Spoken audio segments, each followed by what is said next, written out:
Hello les gars, comme le titre l'indique, aujourd'hui je viens pour une nouvelle story time. Ça sera une story salée. Donc je te laisse t'installer, tu prends tes popcorn et je te laisse avec la suite de la vidéo.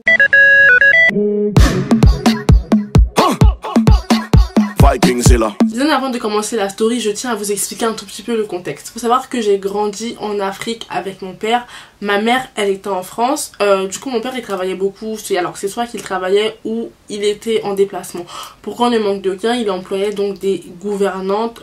En Afrique, on les appelle des servantes. Moi, je préfère employer le terme gouvernante ou domestique parce que je trouve que c'est moins péjoratif. Donc je vois déjà venir. Il faut savoir qu'il n'y a pas de maltraitance. Elles étaient nourries, logées et rémunérées pour le travail qu'elles effectuaient. Elles étaient considérées comme un membre de la famille. Parmi ces gouvernantes, il y en avait une que je ne supportais pas. Je ne peux plus me la voir, je la détestais. On va l'appeler la Poufiasse. Hey, la Poufiasse, tu as créé quelque chose de mauvais. Bien évidemment, je ne suis pas Cruella, je vais pas détester une personne pour aucune raison. Faut savoir que quand la Poufiasse a commencé à travailler avec nous, elle était super gentille, douce, attentionnée, à l'écoute. Et une fois que mon père il avait le dos tourné, tu voyais son vrai visage de Poufiasse. En journée, c'était une petite diablesse, super désagréable. Et une fois que mon père il rentrait du taf, c'était un petit ange. En gros, la meuf, elle se transformait, elle avait un trouble de personnalité énorme. Son comportement il alternait en fonction de la présence de mon père. Je vais vous expliquer le comportement que je trouvais inapproprié selon moi. En plus d'être méchante et désagréable, elle se mêlait de toutes les histoires personnelles de famille. Elle critiquait tout le monde chez moi, même mon père y passait.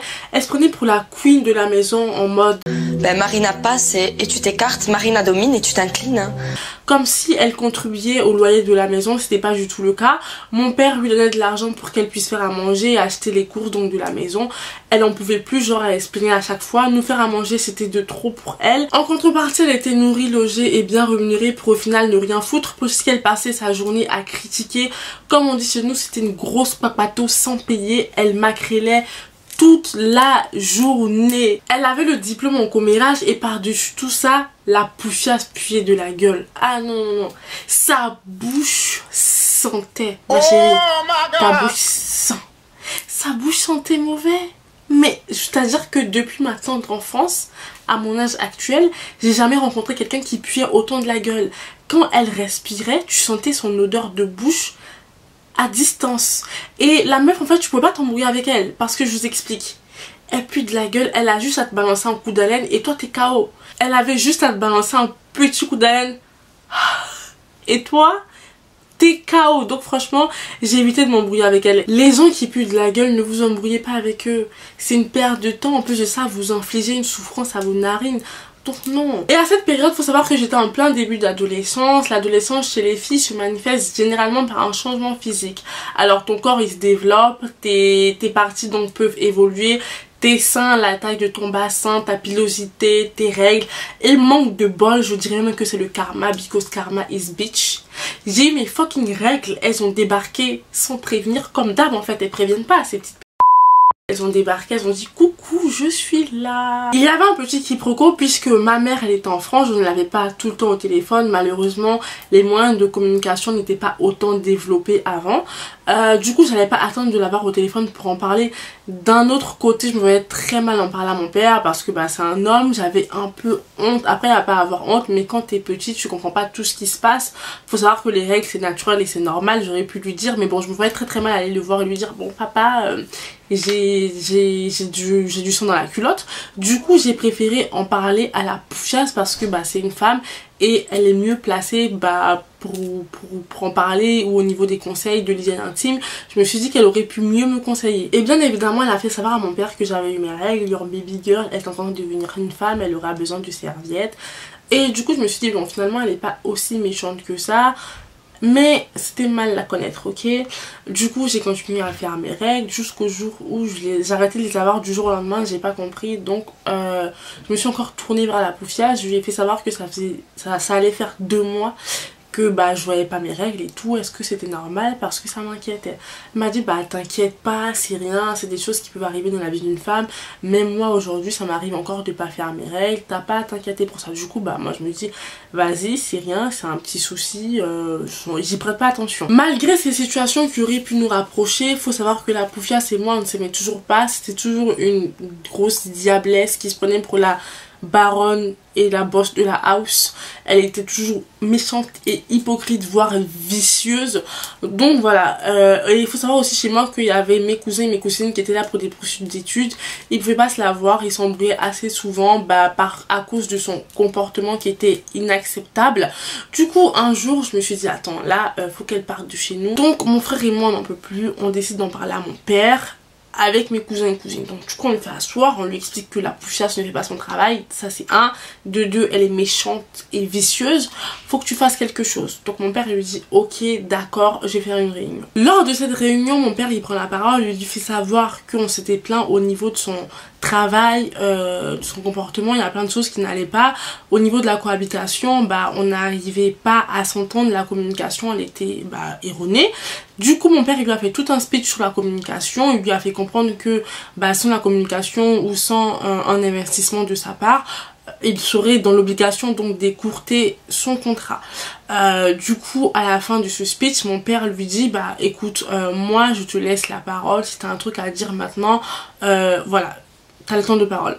Et là la Poufias, la grosse pétasse, désolée du terme, je ne sais pas elle s'est pris pour qui, elle prend la parole et elle dit oui, ah oui moi j'ai beaucoup de choses à dire tonton, quand tu n'es pas là il se passe beaucoup de choses derrière ton dos, mais aujourd'hui je vais tout te dire. C'est déplorable ce qui se passe. Ta fille, voilà maintenant 2 mois qu'elle n'a pas eu ses règles, tonton. Je te dis, ça fait 2 mois, elle est enceinte. Ta fille est enceinte, tonton, faut faire quelque chose, c'est pas normal.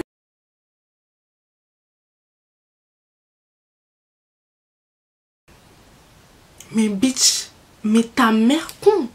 Ta mère qu'on matin, midi, soir, couché, déjeuner. Mais qui t'a appelé dans mon histoire? Qui t'a bipé? Est-ce qu'on t'a demandé quelque chose?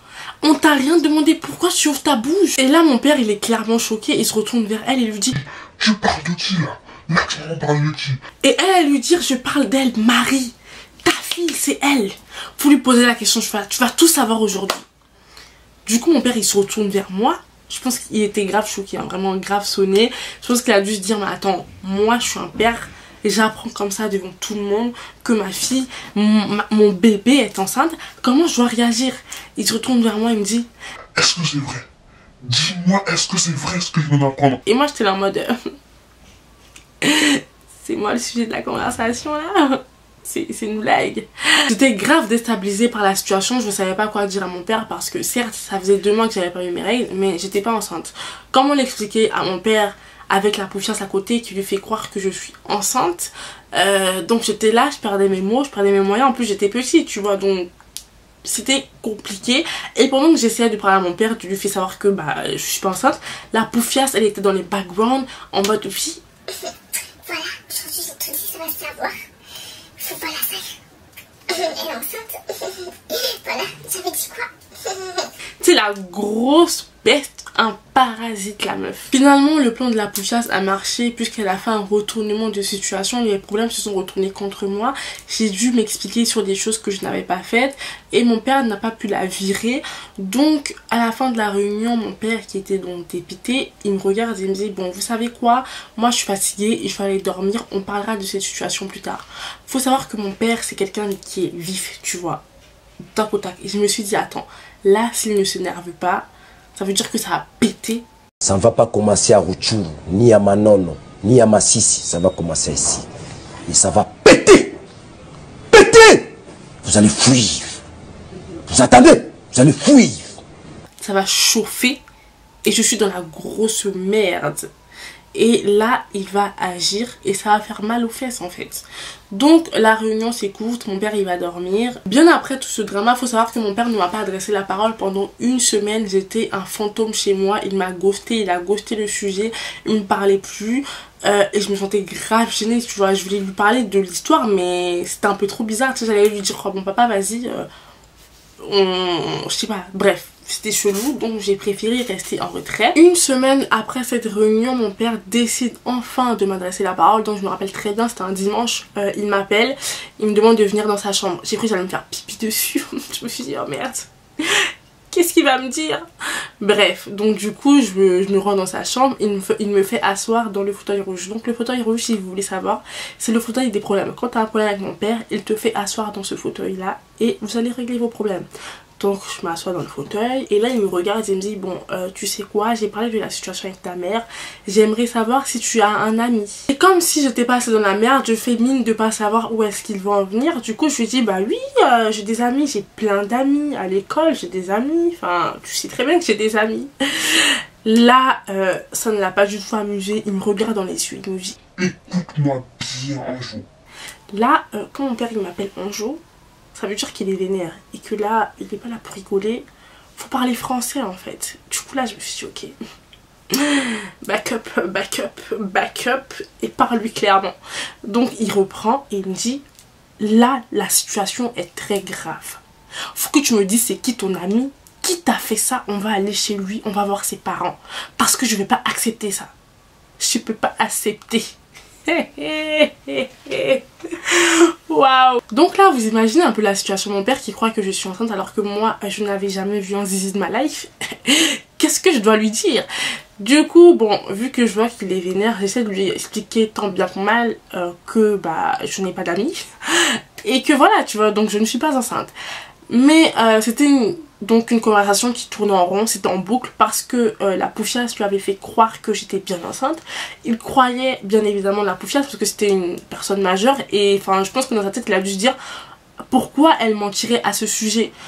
Et du coup j'essayais tant bien que mal, mais notre conversation n'avait aucun sens, ça tournait en boucle. Je voulais se rendre chez mon ami qui n'existait donc pas. Donc à la fin de cette conversation, il me dit, bon comme tu veux pas me dire la vérité, j'ai pris rendez-vous chez un gynécologue, on ira vérifier tout ça et au passage tu feras un test de grossesse. Mais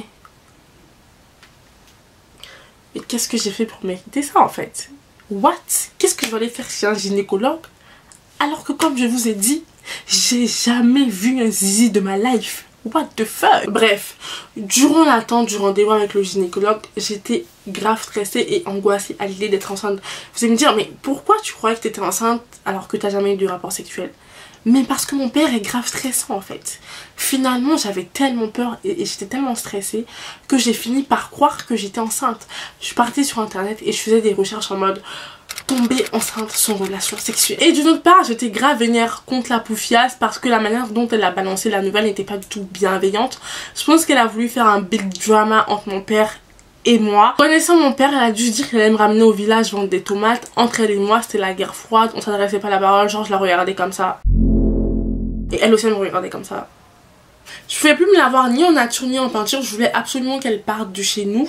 Et faut savoir aussi que la poufiasse elle aimait beaucoup m'envoyer, c'est à dire parfois elle est devant la télé, elle va me dire oui Marie ramène-moi la télécommande, mais la télécommande elle a 1 mètre d'elle, ramène-moi un verre d'eau, ramène-moi mes chaussures. Elle abusait clairement en fait.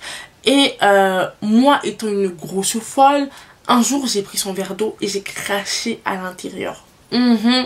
J'ai craché. En fait j'ai pas juste craché, c'est que j'ai craché vraiment tout ce que je ressentais pour elle. Et c'était devenu une sorte de rituel, tu vois, genre je voulais vraiment qu'elle puisse s'en rendre compte et qu'elle pète un câble pour qu'elle puisse partir, tu vois. Mais le plan n'a pas marché, du coup je me suis dit bon, là c'est pas assez, faut réfléchir, qu'est-ce que tu peux faire de plus? Parce que oui, I was crazy, you know. Je ne savais plus quelle procédure entamer, du coup j'ai décidé de passer à un step supérieur. Un jour j'étais posée tranquillement, je me suis rentrée dans sa chambre, j'ai pris sa brosse à dents et je l'ai frotté contre le sol. Je l'ai frotté de toutes mes forces, genre vraiment frotté, et je l'ai remis dans son trousseau. Du coup là, j'ai fait une grosse fixette sur sa brosse à dents. Tous les soirs, je vous dis, je partais dans sa chambre, je prenais sa brosse à dents, je la frottais contre le sol. Au départ c'était ça, jusqu'au jour où je me suis dit non, là c'est pas assez, elle a pas encore réalisé. Donc je vais encore prendre sa brosse à dents et je l'ai frottée à l'intérieur de ses chaussures, en dessous de son lit, et voilà. Donc j'ai fait ça pendant un bout de temps, donc ne le faites pas chez vous. Ok d'accord, petit disclaimer, ne le faites pas chez vous, c'est pas bien. C'est juste que bah en fait moi c'était une manière pour moi d'extérioriser ce que je ressentais pour elle, parce que bah je ne lui manquais pas de respect, même si je ne l'aimais pas. Mon père a toujours été à cheval sur le respect, mon père et ma mère bien évidemment ont toujours été à cheval avec nous, donc sur tout ce qui est respect. Donc je n'allais pas lui manquer de respect ou l'insulter ou quoi que ce soit. Pour moi c'était ma manière de me venger, de lui faire savoir que girl, I don't like you, pars de chez moi en fait. Ah oui, et petite parenthèse, tout le monde croyait que j'étais enceinte chez moi, mes cousins et mes cousines. J'étais considérée comme une pregnant woman, quelqu'un qui mentait à son père, donc sur mon statut. Du coup, le jour du rendez-vous avec le gynécologue arrive et j'y vais avec mon père. Je me suis dit merde, moi je croyais que j'allais aller avec ma tante ou avec une de mes cousines, mais non, j'y suis avec mon père et c'était super gênant. Parce que lorsqu'on est arrivé, le médecin m'a posé plein de questions en mode vous avez déjà eu des rapports sexuels? Souvent, jamais. Vous avez déjà eu des préliminaires? Et t'avais mon père qui était à 1 mètre de moi. Donc tu penses que j'allais le dire oui? Du coup il m'a posé un tas de questions et la réponse était la même, donc non. Il y a un moment il me dit oui mais vous savez vous pouvez dire la vérité, il n'y a pas de souci à se faire, votre père il est avec vous, il vous soutient. Je l'ai regardé en mode... Tu penses que mon père il va me soutenir quand je vais lui dire que j'ai déjà fait des préliminaires là? T'es sérieux? Non mais il n'y a pas à dire ça en fait. Enfin bref, du coup il m'a posé d'autres questions sur mon alimentation, mon hygiène de vie, mon hygiène intime et plein d'autres. À la fin de ces questions, je devais donc aller dans une autre salle où je me suis changée. J'ai mis une blouse bleue, vous savez la blouse donc quand vous fournissez à l'hôpital. J'ai mis une blouse et je me suis allongée donc sur le lit d'hôpital, telle une malade. Et après donc t'as le médecin qui est rentré dans la salle. Donc j'avais une machine, donc en gros je devais écarter les jambes et le médecin devait regarder à l'intérieur de mon yoni, de ma foufoune, pour voir si j'étais vraiment vierge ou pas. Et c'était super gênant en sachant que personne n'avait déjà vu mon intimité. Je me retrouvais nue. C'était super gênant, j'avais envie de pleurer, je vous jure j'avais grave envie de pleurer. Quelques minutes plus tard j'ai repris mes esprits, je me suis dit bon tu sais quoi, t'es chez un médecin, il fait son boulot, le médecin et je sais plus c'était quoi, je sais pas si c'était son assistante ou l'infirmière m'ont rassurée, donc voilà je me suis détendue mais c'était super gênant parce qu'ils ont violé mon intimité, genre j'étais là en mode qu'est-ce que je fais là? Pourquoi je mérite ça? Donc ça a pas duré longtemps, franchement le médecin il m'a ausculté vite fait, ça a duré quoi 10 minutes même moins. Je suis large quand je dis 10 minutes. Ensuite il a rejoint mon père dans la salle, ils ont parlé, moi je me suis changée, je les ai rejoints. Je pense que pendant mon absence il a dû dire à mon père que j'étais bien vierge. Donc il m'a prescrit quelques comprimés que je devais prendre, c'était... donc un dérèglement que j'avais et j'avais des comprimés donc pour réguler mes règles. À la fin du rendez-vous je me dis bon bah c'est génial, tout est bon, tout est carré, on va rentrer à la maison. Et là t'as mon père qui me dit bon bah finalement on va aller faire le test de grossesse. Je me suis dit mais fuck man, fuck, t'as pas entendu ce qu'il a dit là? Genre c'est bon on peut rentrer à la maison. Mon père était matrixé à l'idée que je puisse être enceinte, du coup je devais faire une échographie après le rendez-vous avec le gynécologue. J'ai bu une tonne d'eau et donc j'ai dû attendre pour au final faire l'échographie. Et pendant l'attente mon père il était grave stressé, on dirait qu'il allait gagner au million, enfin je sais pas, il était grave stressé, il bougeait dans tous les sens. Une fois l'échographie finie, donc du coup mon père il a eu les résultats le même jour et bien évidemment je n'étais pas enceinte.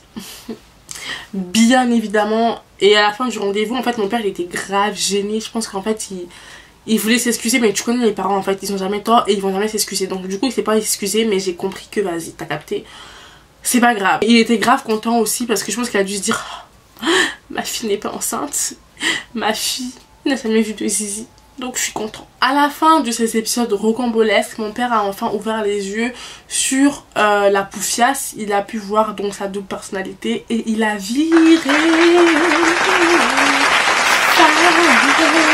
Et j'étais bien contente. Du coup, ah oui, on a refait une réunion et du coup, lui expliquer t'es une mytho, donc tu vas prendre tes affaires et tu vas rentrer chez toi. Bon, bien évidemment, mon père n'a pas parlé comme ça, mais voilà, c'est moi qui extrapole le bail. Du coup, elle s'est fait virer et j'étais super contente. Après, je me dis qu'on aurait pu éviter donc d'aller chez le gynécologue et de faire des tests de grossesse, des tests de virginité. Mais bon, je me dis que c'est un mal pour un bien. Peut-être qu'il fallait que je passe par là pour que mon père puisse ouvrir les yeux sur la poufiasse. Donc voilà, c'est la fin de la story. Le mot de la fin, franchement, il n'y en a pas cette fois-ci parce que je ne vois pas quelle leçon vous pouvez en tirer de cette situation. À part si vous êtes enceinte et mineure, n'hésitez pas à en parler à vos parents parce que bah déjà c'est vos parents, faut dire la vérité et puis ils vont pas vous renier à vie, ils vont pas rester fâchés avec vous à vie parce que vous êtes tombée enceinte. J'aime pas trop le mot tomber enceinte parce que tu vois, t'es tombée enceinte. Juste, bref, on va juste dire parce que vous êtes enceinte. Et concernant la poufias, si vous avez des poufias dans votre life qui vous font chier, n'hésitez pas à les faire chier parce qu'elles n'hésiteront pas. Période. Ok, donc voilà, c'est fini pour la story time. J'espère que vous avez aimé. Je vous dis à très bientôt. Si